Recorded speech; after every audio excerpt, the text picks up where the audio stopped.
দুইটা শপথ নেওয়ার কথা, একটা নিলেন আর একটা নিলেন না। ভাই সংবিধান তো 26 সালের নির্বাচনও নেই। ঢাকায় 2 জনকে হত্যা করা হলো, চট্টগ্রামে 3 জনকে হত্যা করা হলো। এই নতুন করে আবার হত্যাকাণ্ড শুরু করলো।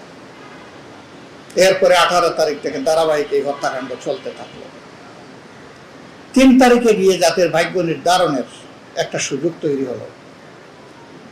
সেনাবাহিনীর সাধারণ অফিসাররা এবং জওয়ানরা যখন তারা অস্বীকৃতি জানালো যে আর জনগণের বুকে তারা অস্ত্র ধরবে না, গুলি ছুড়বে না, তখনও শেখ হাসিনা তার খুনের নেশা থেকে সরে আসেননি। আমরা যতটুকু জেনেছি, বাহিনী প্রধানদেরকে তিনি ধমকিয়েছেন, গালিগালাজ করেছেন।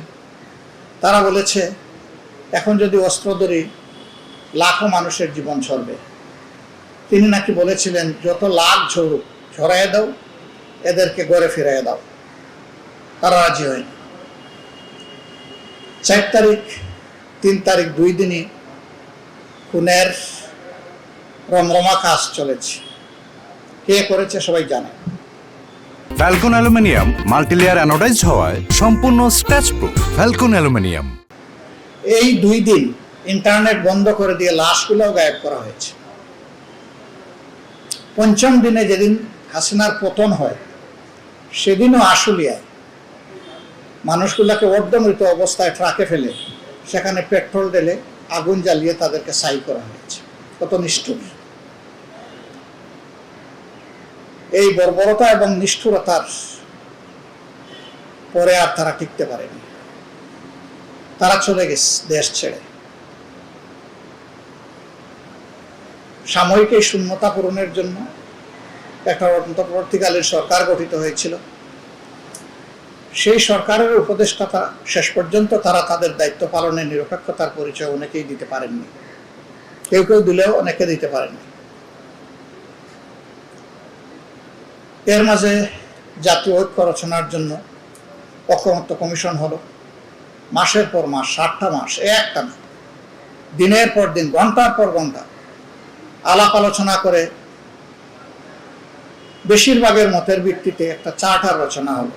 বেশিরভাগ এই কারণে বললাম যে ছোট ছোট পয়েন্টে 31টা দলের সবাই একমত, কিন্তু যেখানে গিয়ে আমার স্বার্থ বিঘ্নিত হবে এখানেই দ্বিমত, এখানে এই নোট অফ ডিসেন্ট। এটা বর্তমান সরকারি দলের পক্ষ থেকেই কার্যত দেওয়া হয়েছে।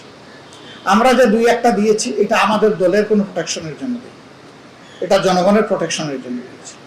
সুপ্রিম কোর্টের বিচারপতি বিচারক কিভাবে নির্ধারণ হবে, তারপরে নির্বাচন কমিশন কিভাবে গঠিত হবে, এই সমস্ত বিষয় আমাদের অবস্থান ছিল যে না, কোনো পার্টিসান লোক থাকতে পারবে না, কোথাও কোনো দলীয় কর্তৃত্বে এগুলা গঠিত হবে না।